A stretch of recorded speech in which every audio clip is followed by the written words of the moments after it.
नमस्कार, स्वागत है हमारे इस चैनल में। और आज जाति जनगणना के ऊपर में बात ना होकर के जाति की बात ही नहीं है, जनगणना सामान्य जनगणना की बात के ऊपर में सदन में मैंने फैसला हुआ है, जिसमें 11,718 करोड़ रुपया की लागत से 2 चरणों में करने की बात हो रही है। लेकिन जनहित अभियान एक कार्यक्रम आम सभा किया था मुजफ्फरपुर के सिकंदरपुर कुंडल में। प्रधानमंत्री आदरणीय नरेंद्र मोदी जी ने कहा ठीक 2-3 दिनों के बाद जाति आधारित जनगणना करेंगे, लेकिन अभी हम सामान्य जनगणना की बात देख रहे हैं। क्या कहेंगे इस पर?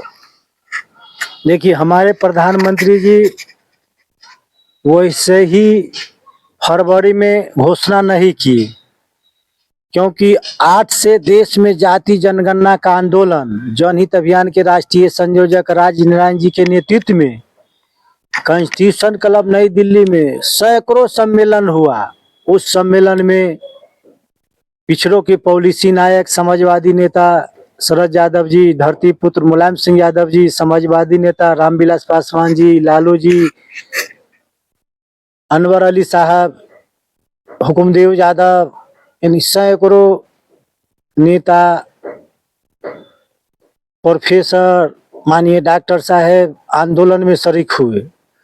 और लोकसभा में सैकड़ों बार सदन में लालू जी, रामविलास पासवान जी, शरद यादव जी, मुलायम सिंह यादव जी आज से आंदोलन उठा रहे हैं। और बिहार की ऐसा धरती है यहाँ से आंदोलन हुआ और परिवर्तन भी हुआ। और यूनिवर्सिटी में जाति जनगणना का सम्मेलन हुआ राज नारायण जी के नेतृत्व में जनहित अभियान का। और बिहार में आंदोलन का घोषणा हुई जाति जनगणना की, और रथ निकली राष्ट्रपिता महात्मा गांधी की सत्याग्रह स्थल भितिहरवा से बेतिया, मोतिहारी, शिवहर, सीतामढ़ी, मुजफ्फरपुर और जननायक की धरती समस्तीपुर गांव गौमई में जन संवाद हुआ, जिसका नतीजा हुआ कि ये बिहार के मुख्यमंत्री जी ने बिहार में सर्वे करवाए, क्योंकि जाति जनगणना कराने का राइट देश के प्रधानमंत्री जी का है। और हम लोग का आंदोलन जारी रहा। और फरवरी में हम लोग का पिछड़ों के पॉलिसी नायक समाजवादी नेता शरद जी की पुण्यतिथि पर हम लोग का जाति जनगणना का सम्मेलन था। और सम्मेलन के 2-4 रोज बाद ही हमारे देश के प्रधानमंत्री जी ने देश में जाति जनगणना का घोषणा करवाए कि बिहार में देश में जाति जनगणना फरवरी में हो करवाएंगे। हो सकता है कि जो चुनाव के लोभ में घोषणा किए होंगे, लेकिन 100% विश्वास है कि ये प्रधानमंत्री जी जाति जनगणना कराने के उद्देश्य से ही घोषणा किए थे। और फिर बीच में आरएसएस का चाल हुआ, दबाव होगा कि आप जाति जनगणना कराइएगा तो आपको कुर्सियों से हटा देंगे। तो आप लोगों ने, सब आदमी ने सुना होगा कि प्रधानमंत्री जी अब नरेंद्र मोदी का हटाकर नितिन गडकरी, ABCD कोई भी प्रधानमंत्री बन सकते हैं। तो हो सकता है कि आरएसएस के दबाव में आकर इस सत्र में जाति जनगणना का चर्चा सदन में नहीं हुआ।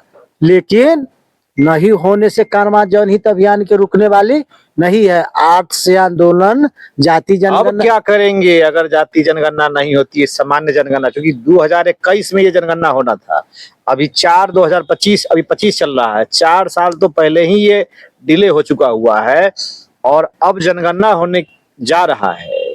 ये जनगणना जाति आधारित करने की बात चली थी, तमाम संगठनों ने, खासतौर से जनहित अभियान इसमें अग्रणी भूमिका निभाई है। जनहित अभियान के दबाव में आकर के ये घोषणा हो गया था कि जाति जनगणना हम कराएंगे, मगर अब हुआ नहीं। ये आज पेपर में प्रिंटिंग हुआ। कोई भी विपक्ष की कोई दल या कोई भी नेता इस पर कोई कौन बोलेगा? कोई नहीं बोल रहा है। सब दिन जाति जनगणना का जनहित अभियान के राष्ट्रीय संयोजक राज नारायण जी आज से उठा रहे हैं। जो आपने देखा होगा, इंडिया टुडे में प्रिंटिंग किया, बासाउंड इंडिया किताब भी प्रिंटिंग किया कि जो बैक इतिहास राज नारायण जी का जनहित अभियान का जाति जनगणना पर कितना फोकस है। और ये चलेंगे डाले तो हमारे संयोजक चलते हैं पाते पाते। हम लोग का गए थे दिल्ली, मीटिंग हुआ, उन्होंने कहा कि शरद जी के पुण्यतिथि पर फिर हम लोग जाति जनगणना का सम्मेलन करावेंगे। उन्होंने पूर्व में घोषणा कर दिया, तो आज पेपर में आया है कि खाली जनगणना होगा। हैं।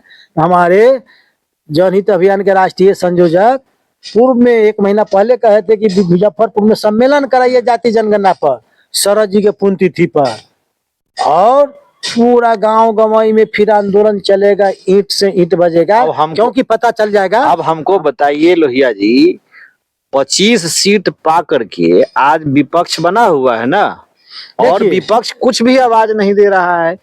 राहुल गांधी जी भी इस पर कोई आवाज नहीं दे रहे, उनको तो आवाज देना चाहिए। देखिए भाई आपने तो कहा था हम जाति जनगणना करेंगे। आप चलिएगा डारे डारे तो हमारे देश के प्रधानमंत्री चलेंगे पाते पाते। आपने देखा होगा, एक घोषणा वो घोषणा, 15 लाख रुपया, 2 करोड़ फंड, झूठ साठ, क्योंकि वो जनता को उलझाना चाहते हैं। क्यों? असली पता चल जाएगा कि जाति जनगणना से होगा। उनका मित्र जो है, उनका मित्र जैसे व्यक्ति आज 1% जो है उसको 40% संपत्ति पर कब्जा किए हुए है, और 50% आदमी के पास मात्र 3% संपत्ति है, और 90% के पास मात्र 10% मतलब है। जाति आधारित जनगणना होगा तो दूध का के दूध और पानी के पानी अलग हो जाएगा। पता चल जाएगा कौन किस मलाई हालात में, मलाई कौन खा रहा है, देश के संसाधनों पर कौन कुंडली मार के बैठा हुआ है, अमीर कौन बन रहा है, गरीब दिन प्रतिदिन कौन हो रहा है। किसान आत्महत्या कर रहा है, कौन कर रहा है? वो गरीब है। वो मजदूर जो मजदूरी करता है फैक्ट्री में, कौन है? वो 85%। अब क्या करेंगे? अब भीख मांगने वाला कौन है? वो गरीब है 85%। जनहित अभियान तो आंदोलन कर ही रहा है। अब जो 85% में जो उधर 60 गजे मलाई खा रहे हैं, अब न झांके कि देश में नई शिक्षा नीति पद्धति लागू हो गया और यूजीसी समाप्त हो गया।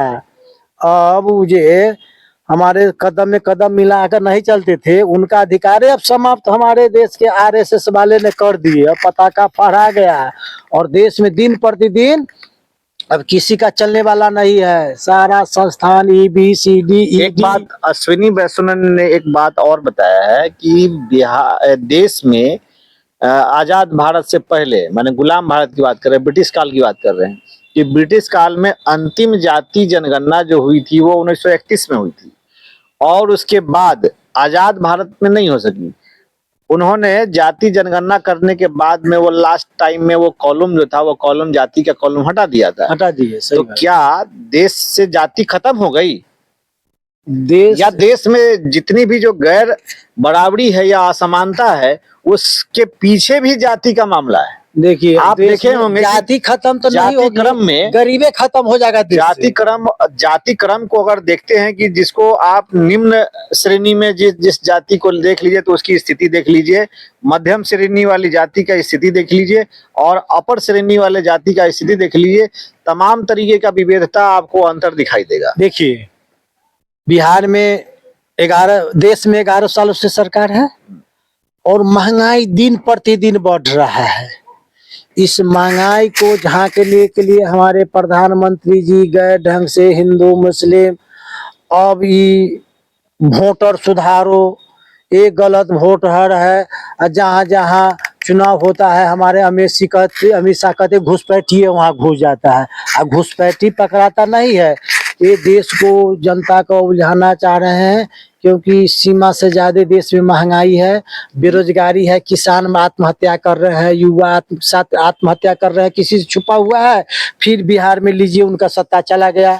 ऐसा टेक्निक जानते हैं। दौर था जब देश के अंदर में जब गैर माने लोकतांत्रिक तरीके से जब लोगों ने चुनाव जीता था, तो एक राजनारायण, वो भी थे रायबरेली वाले, उन्होंने इलाहाबाद हाई कोर्ट में इस केस को ले गया था, और श्रीमती इंदिरा गांधी जी को, तो वो इलाहाबाद कोर्ट ने क्या लगाया था, वो नागनाथ है, सांपनाथ है, एक सिक्का के 2 पहलू है। क्योंकि वो भी आजादी के 78 साल 11 साल से अभी हमारे प्रधानमंत्री जी है, पूर्व में वही थे जाति जनगणना को उन्होंने ठंडा बस्ता में रख दिया और मंडल आरक्षण के भी फ्रिज में डाल दिया।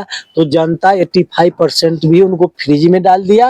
अब इनको भी आने वाला समय तो बेईमानी, जो काम कांग्रेस कल कर रही थी वही काम तो आज बीजेपी कर रही है। एक सिक्का अंतर है, एक सिक्का के 2 पहलू है। वही आपके 3%। अभी उन्होंने कहा कि मैं करूंगा जाति जनगणना और यहाँ आकर के सामान्य जनगणना की RSS के दबाव में इन्होंने जाति जनगणना तो पर आज आपने देखा जाति जनगणना पर हमारी चर्चा लोहिया जी से थी। आगे भी हम किसी अन्य मुद्दों पर इनके साथ चर्चा में होंगे। धन्यवाद।